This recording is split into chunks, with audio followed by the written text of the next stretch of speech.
বিনিয়োগকারী বন্ধুরা আসসালামু আলাইকুম। আশা করি আপনারা ভালো আছেন। আমি এখন আপনাদেরকে লাইফ ইন্স্যুরেন্সের একটা আইটেম সোনালী লাইফের আপডেট অ্যানালিসিস দিব। আপডেট না, অ্যানালিসিস দিব, নতুন অ্যানালিসিস। আশা করি আপনাদের কাজে লাগবে। আপনারা সাথে থাকুন। আপনারা যারা এই শেয়ারটি হোল্ড করছেন এবং যারা নিতে চাইতেছেন তাদের জন্য আমার এই অ্যানালিসিস। আমার অ্যানালিসিস কাউকে প্ররোচনা বা প্রলুব্ধ করার জন্য না।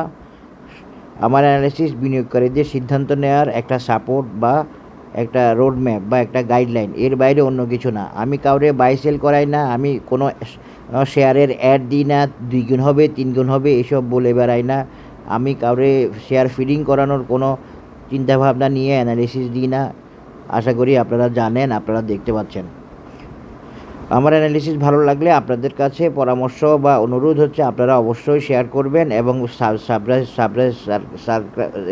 সাবস্ক্রাইব করবেন বেশি বেশি করে। এখন আসেন, আমি কেন এতদিন আমি বলছি যে এতদিন লাইভ যাইতে পারবে না, লাইভ যাবে না, লাইফের সমস্যা আছে, লাইফের অ্যানালিসিস এখন দিব না, লাইফ টাইম যাক তারপরে দিব। এই কথাগুলো আমি বলছি সেক্টর অ্যানালিসিসে, অন্যান্য অ্যানালিসিসে আপনারা জানেন এবং আপনারা দেখছেন আশা করি, এবং সেটা আপনারা আশা করি এখন ফল পাচ্ছেন। লাইফ আসলে বেসিক্যালি যায় নাই, যেতে পারে নাই, একটা শেয়ারও টার্গেটে যায় নাই, যেতে পারে নাই। তো যে শেয়ারগুলো যায় নাই কিন্তু যে শেয়ারগুলো ভাইব্রেন্ট আছে বা যে শেয়ারগুলো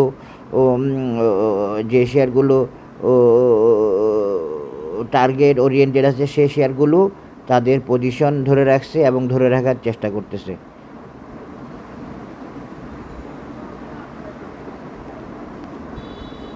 আশা করি আপনারা দেখতে পাচ্ছেন। এবং লাইভ কেন অ্যানালিসিস দিই না সেটা আপনারা এখন মোটামুটিভাবে বুঝতে পারছেন, আপনাদের কাছে প্রমাণ হয়েছে। তো এইগুলো সবগুলোই হচ্ছে অ্যানালিসিস বেস ছিলাম। শুধুমাত্র ইন্স্যুরেন্সের কথা বলছি, আর এখন বলতেছি ফিনান্সিয়াল ইনস্টিটিউশনগুলোর কথা। আর টেক্সটাইলের কথা বলছি, টেক্সটাইলকে সেকেন্ড নাম্বারে রাখছি। টেক্সটাইল টার্গেট মিট করছে, আর অন্যান্য সেক্টর যেগুলো টার্গেট মিট করছে সেগুলো কিন্তু তাদের সেক্টরকে ওকে করে নাই।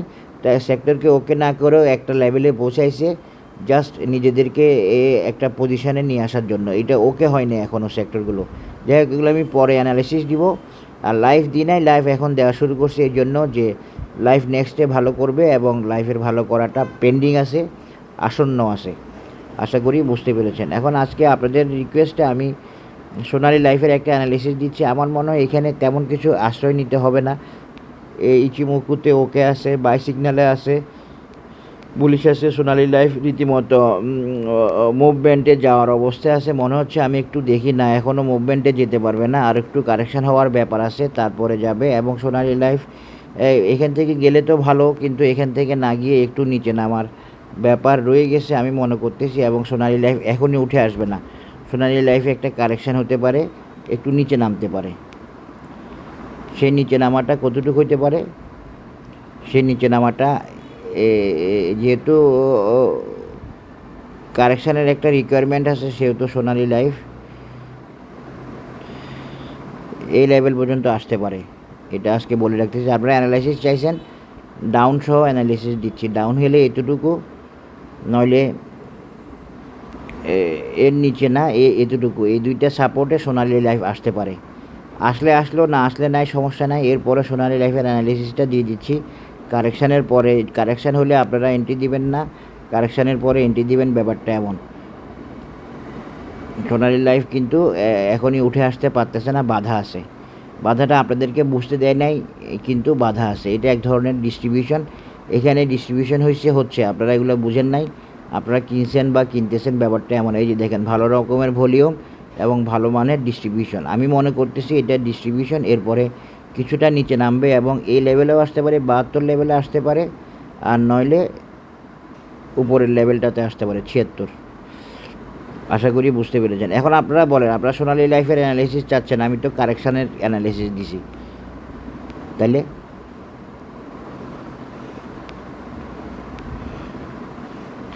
সোনালী লাইফের মেজারমেন্টটা হবে এরকম। কারেকশানের পরে সোনালী লাইফ কোথায় যাবে, কতটুকু যেতে পারে।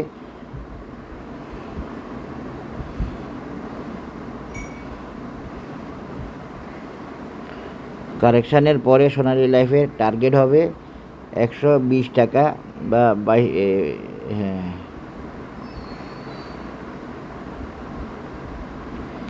120 টাকা লেভেলে যাওয়া, এটা একটা ওর টার্গেট হবে। এটা কিন্তু ওর বড় টার্গেট না, এটা ওর মিডিয়াম টার্গেট, মানে এরপরও একটা টার্গেট থাকবে। সোনালী লাইফ কারেকশান হয়ে যদি এই লেভেলে আসলো, আসার সম্ভাবনা থাকবে, আসলে ভালো হবে, আসার প্রয়োজন আছে। এখন দেখা যাক সোনালী লাইফ কি সেটাকে না নেমে কি কারেকশান শেষ করতে পারে কি না, সেটা অন্য কথা। তবে এরপরে সোনালী লাইফের টার্গেট হবে 122 টাকা।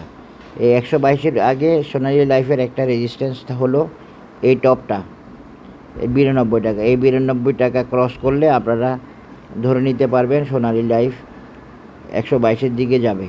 সেই এই 92 টাকার রেজিস্ট্যান্স ক্রস করে না, এখান থেকে নেমে গেছে। আশা করি আপনারা দেখতে পেয়েছেন। এই 120-এর আগে সোনালী লাইফের আরেকটা রেজিস্ট্যান্স থাকবে, সেটা হলো 114 টাকা।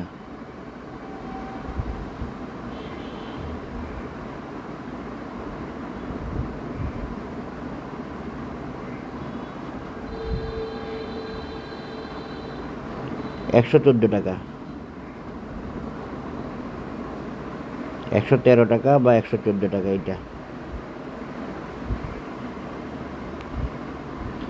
এইটা সোনালী লাইফের একটা রেজিস্ট্যান্স। এই দুইটা রেজিস্ট্যান্স ধরে আপনারা ট্রেড করতে পারেন সোনালী লাইফ। পরবর্তীতে কোথায় যাবে, এটা হলো গাইডলাইন বা এটা হলো রেজিস্ট্যান্স বা এটা হলো টার্গেট। একটা হচ্ছে 114 আর একটা হলো 123 বা 124, এই লেভেলটা, বা 125 এই লেভেলটা হলো সোনালী লাইফের নেক্সট রেজিস্ট্যান্স বা নেক্সট টার্গেট। এখানে আর আমি অন্য কোনো প্যাটার্নে গেলাম না, অন্য কোনো পজিশনে গেলাম না, এটা দিয়ে দেখালাম। এরপরও দেখি একটা সাপোর্ট লেভেল কত, 73 টাকা দেখাছিলাম না, হ্যাঁ এটা আছে, 73 টাকা লেভেলের একটা সাপোর্ট আছে, বা 72 টাকা লেভেল, 74, মানে এই লেভেলে আসতে পারে আর কি, এই কারেকশান হয়ে এরপরে উঠে আসার সম্ভাবনা থাকবে।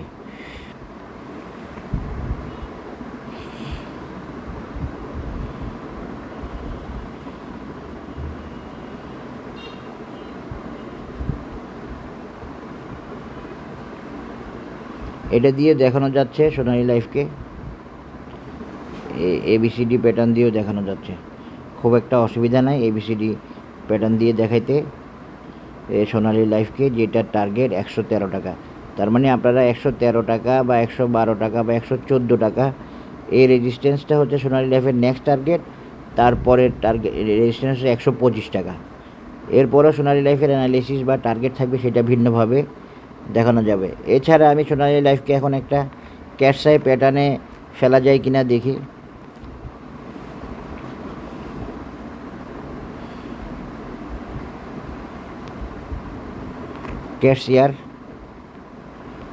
ক্যাটসিয়ার প্যাটার্নে ফেলা যায় কিনা দেখি।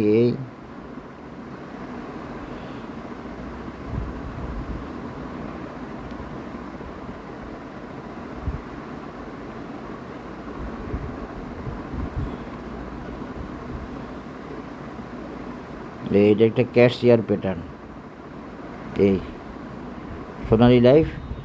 আশা করি আপনারা বুঝতে পেরেছেন। এখনই লাইভ উঠতেছে না, উঠতে পারবে না। লাইভ নিয়ে বলছি, যা বলাই ছিল। হ্যাঁ, কিছু কিছু বাড়ছে, পাবলিক মনে করছে উঠে আসতেছে। এগুলো একটু ডিপ লেভেল থেকে দেয়া অ্যানালিসিস, আলহামদুলিল্লাহ এগুলো দিতে পারি বলেই আর এত অ্যানালিসিস দিতে যাই না, এত সেক্টরে ঘুরি না, এত সেক্টর নিয়ে থাকি না। যে 2-3টা সেক্টর ভালো বলছি ওগুলাতেই থাকছি, বিশেষ করে ইন্স্যুরেন্স এবং তারপরে টেক্সটাইল, এরপরে ফিনান্সিয়াল ইনস্টিটিউশন। সবাই ভালো থাকবেন, ধন্যবাদ। লাইভ সামনে ভালো করবে অবশ্যই ইনশাল্লাহ। আল্লাহ হাফেজ, আসসালামু আলাইকুম।